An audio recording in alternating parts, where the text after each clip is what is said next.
Hello everyone, it's Kelsey here. Welcome and welcome back to my channel, Budget Better Life, where I budget, cash stuff, and save for a less stressful, more enjoyable life. If that sounds great and you can relate, then keep watching.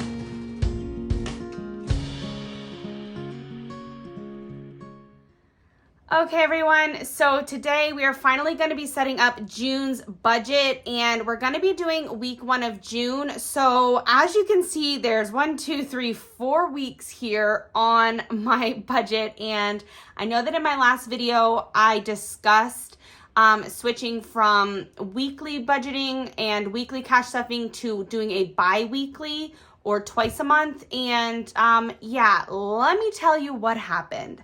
So I think the reason that I initially wanted to do weekly as opposed to every 2 weeks is because I wanted to get the money out of the account like sooner rather than later.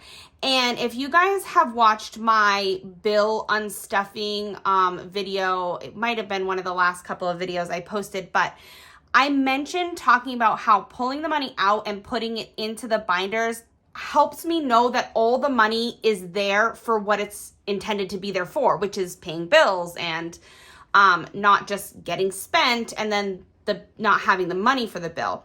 So I think the same kind of goes with the weekly versus bi-weekly, because what happened was I had an overspend. And I had an overspend that I wasn't intending to do. And because the money was in the account, I just used the money. And then that means by the time I would go to do my 2-week or my first cash stuffing of the month, I would be less that money basically. So I had to think on it, and I was like, maybe I need to stick to the weekly just to get the money out of the account. I don't know why, but when money is sitting in a bank account for me and all I have to do is look on an app and the app shows my balance at this amount and I know I can just swipe a debit card, I just tend to do that. So I think I'm not alone in this. I think a lot of people do that as well, where the money's in the account so they just spend it. So these are the habits that I'm trying to break. And this is the whole reason why I decided to do cash stuffing in the first place, because it pulled the money out. It made the money more tangible and more valuable to me. When I'm making purchases in cash, I think about those purchases a lot harder than when I just swipe my debit card or swipe a credit card.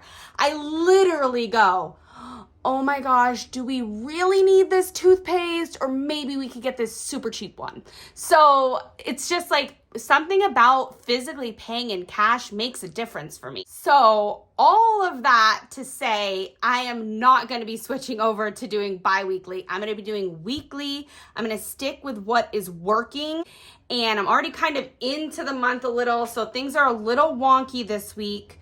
But let's just get into it. Let's see what I've laid out for June. Let's see where that overspend is, and then we'll move on to what I'll be cash stuffing this week. Alrighty, so I'm just gonna tilt this for convenience here. So for income this month, I'm gonna estimate $4,230. And I'm keeping in mind that last month I overestimated what the business expenses would be and kind of underestimated what we earned for the month. So this money is after all of our business expenses, right? Everything that it takes to run the business, as well as taxes, any savings, anything like that, insurances, those pieces all pull out before I can get my hands on this money. So this, of course, is after the fact, which I've taken out that other line item, which was the adjustments. I always skipped over that anyways. I've tried to condense this to get it onto one page. We'll see if it works. I make changes to the budget every month still. It's not a perfect science, and I think that's what budgeting is all about, is just learning and changing, tweaking things and getting it how you want it. So most of the bills haven't changed, but one has, and I will get to that. So we're still doing $450 for rent, Kia $700, I'll do 160 for AT&T. And you can see that this 160 is dropped down from 200, which I was previously putting to AT&T. We've paid off a few of our devices that were on that plan, and so the bill is coming in lower. I was still continuing to collect the 200, and I just took the extra and threw it onto credit cards. But I've got this new line item here called Debt Snowball. So that extra money that made it up to the 200 is going to be put down here along with some other things.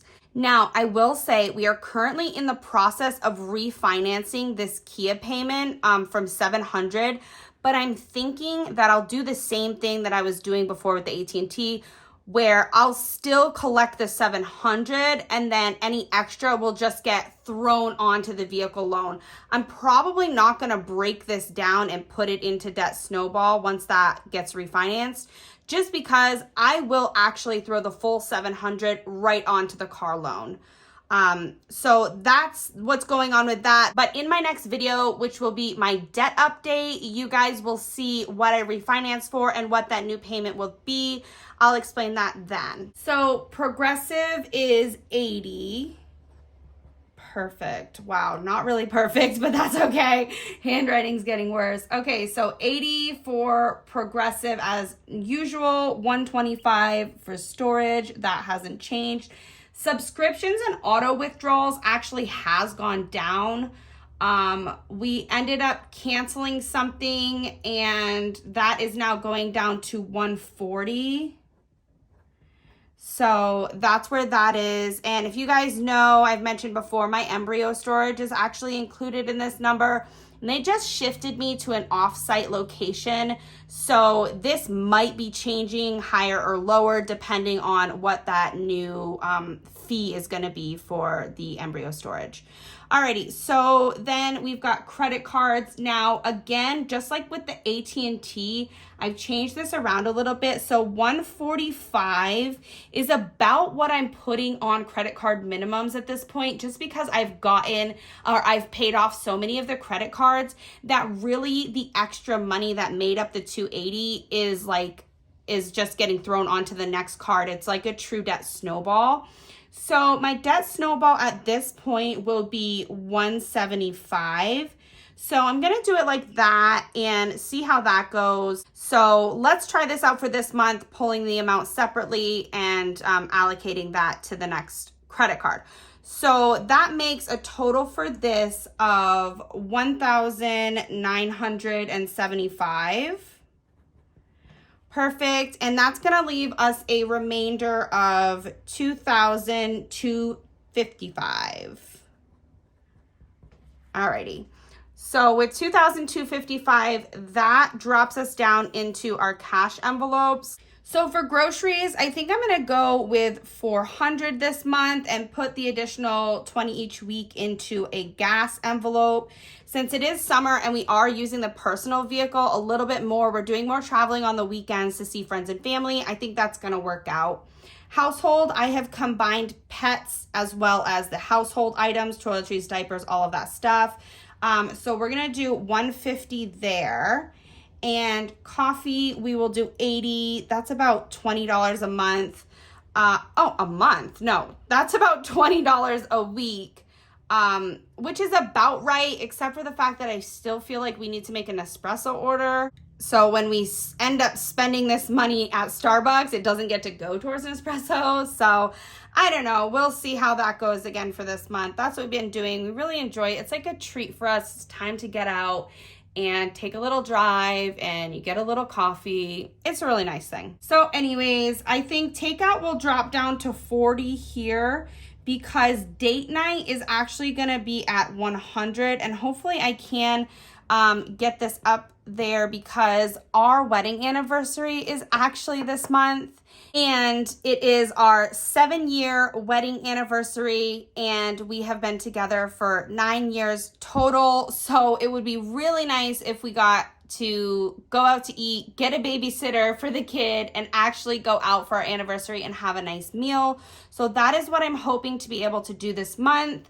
And then miscellaneous, we will do 20. That seemed to work out. And then personal here, I've stuck this personal line because I still want to stuff the little mini envelopes that say Kelsey and Vanessa when we need, you know, little things. I like to give Vanessa a little bit of spending money each week because she pops into the gas station while she's working and is able to like get a little drink or get a little something.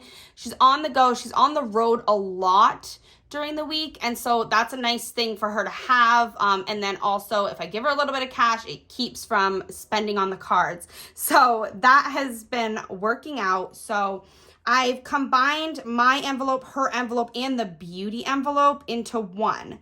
So this personal, I'm gonna do 180, and I'm thinking maybe like $80 of that is going to be beauty. Now, you guys might know that a few months ago, I took off my fake nails, which is great. I've been saving that expense, but at the same time, they're pretty weak still just from having the fake nails on, and I am missing just having nice looking nails. I paint them myself sometimes and they look okay, but I'm thinking about getting some gel polishes and trying to do my own manicures at home with some gel polishes. The only thing is it's a little bit more of an upfront cost to get the polishes and the light and that type of stuff. But then going forward, you don't have like the expense of going into a nail salon. So I think it's actually going to be a really good way to save money, but still have nice looking nails.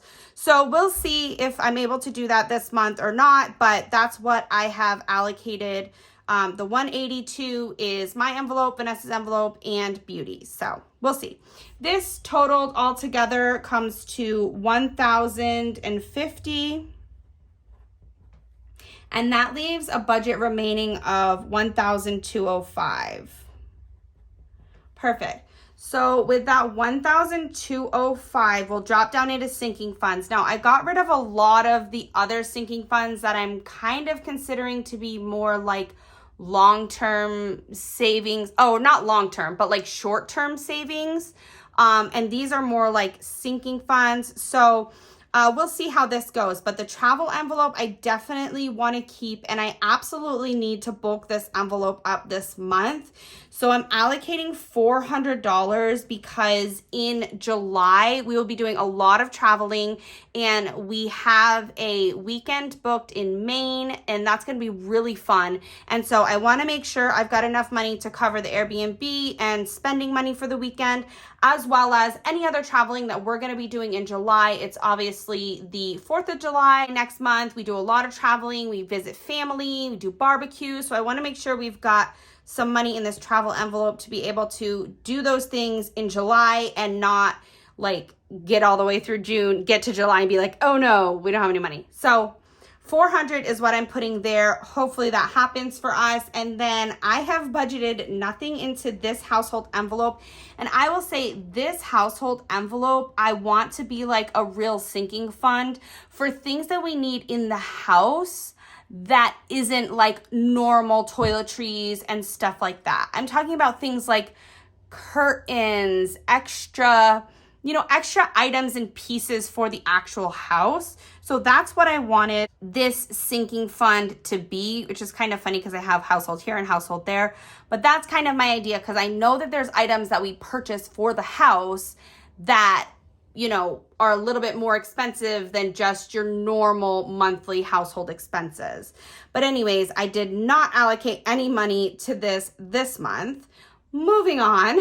Car maintenance, I'm going to put 40 there. I've got the 60 from last month, and that should be enough to be able to do my oil change, which I want to do soon. So that's going to be my car maintenance. That's going to bring the total for the sinking funds this month to 440. That's going to leave a remaining budget of 765. So 765 there. And that brings me down into the debt and savings. So I've combined the debt and the savings together. And that's just debt challenges or savings challenges. I think that's going to work out a little bit better. And then once I do those, I can reallocate the money. I'm going to kind of split this money up evenly. But I don't really know what I'm going to spend when I do those challenges It's not really an exact number, of course.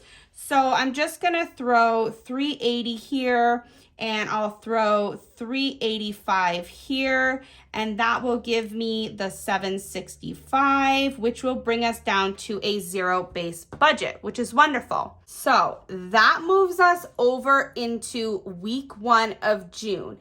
And things got a little bit wonky because I was trying to switch over to a bi-weekly budget, and I knew that I had only stuffed my spending envelopes for 1 week, not 2 weeks, but I was trying to wait and pull the money out at 2 weeks. So that meant that I stuffed my wallet or spending money separate from like cash stuffing, and then now I'm deciding to go back, which means I'll be stuffing my bills separate from my spending again this week. So hopefully by the next time I do my stuffing, I will be back on track with stuffing spending and bills together and truly just get right back on track, because I feel like I've gotten off track and it's weird. I don't really like change anyways, so I don't know why I decided to make this switch, but I'm glad that I'm just going to be going back to the weekly because it's what's been working. So that's what I'm going to do. So let's take a look at week 1, what we've already stuffed and what we will be stuffing, as well as where that overspend was. For week 1, income was $785. After all business expenses and adjustments, we had $785. I'm not going to need to pull from the buffer. Oh yeah, I will just mark here that buffer is 0. So if I ever pull from buffer, I replace it right back, and this should always balance down to 0. But anyways, I'm not pulling from buffer. $785 is what we had to work with. All right, and so of course, that means I need to break these out by 4 now, which is what I was doing previously, but some of these have changed. So we've got $113 to rent. We've got $175 to Kia. We've got $40 to AT&T. We've got $20 to Progressive. $32 goes to storage. Subscriptions, we're gonna do $35 now, and credit cards, we will do $36 now, and debt snowball, we will do $44. So that's how I'm gonna break that up. The change was a little bit like, it was like a little more than 36 and like a little less than 34, but I just did that so it balanced out. I think that's gonna be fine. We'll check it at the end of the month against the actual and make sure I've got enough. But if we add all of these up, we get $495. And that leaves us a remainder of $290. So this is what I will be stuffing this week. This will be probably my next video, or if not, it'll be the next video after my debt update.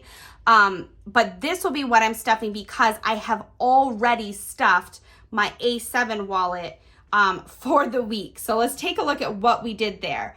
I had $120. I wanted to just make sure I got us through up until, because this was the week that I thought I was going to stuff. Anyways, so I had put 60 to groceries. I had put 20 to gas. I did not put anything to household. I put 20 to coffee. And that was it, except I also put $20 in my wife's envelope for her spending for the week. So that came up to $120, and that left $170. Well, at the time it wasn't, but yeah, it leaves $170 from the income. And then if we move down here, I will show you what happened. I did not put anything to travel, but I did make a big spend in household, and I did not do anything in car maintenance. So like I said, the money was in the account. I was trying to collect it for 2 whole weeks to be able to pull it in a bigger chunk and only stuff twice this month. But unfortunately, I went to Walmart to pick up little bits and I saw some things that I needed for the house. I purchased an extra laundry basket because our old one was broken. I purchased an extra trash can because I collect returnable bottles and I needed a bigger trash can to be able to collect those. Oh, by the way, I did take 4 bags of returnables because my wife drinks a lot of soda. I brought 4 bags back to the bottle redemption and I made $20. So I actually had an extra $20 to spend. But anyways, basically I spent $100 out of the money that was sitting in the account to wait to be pulled. So I'm not gonna pull this money. This money is already spent. It's already gone, okay? So yeah, like I said, I got bits for the house that weren't necessarily things that I normally get every month. So like I said, I do want this to be a sinking fund that I collect money for because those things do come up. But yeah, I wasn't expecting to do that. And that was what kind of made me go, all right, I need to get this money out of the account every week because things have been going good and I don't want to mess it up now. So that's what happened. That's what we got. Like I said, I won't be pulling this money. That money's already been spent. That makes 100 here and leaves a remainder of $70. So dropping down into debt and savings, I think I might do some savings challenges with this money. So that's what I'm gonna do. That means debt and savings comes to 70 and that brings us down to a zero-based budget. So that is it for the week. That's what the month hopefully should look like. We will check in each week and see how we get on for the month of June. Like I said, next video, I will only be stuffing bills again, but hopefully for week 2, we'll get back on track where we're stuffing everything together. And that is going to be it for today's video. This might have been a little bit of a long one, so hopefully you stuck around and hopefully you enjoyed. But other than that, I will see you guys in my next video. Bye.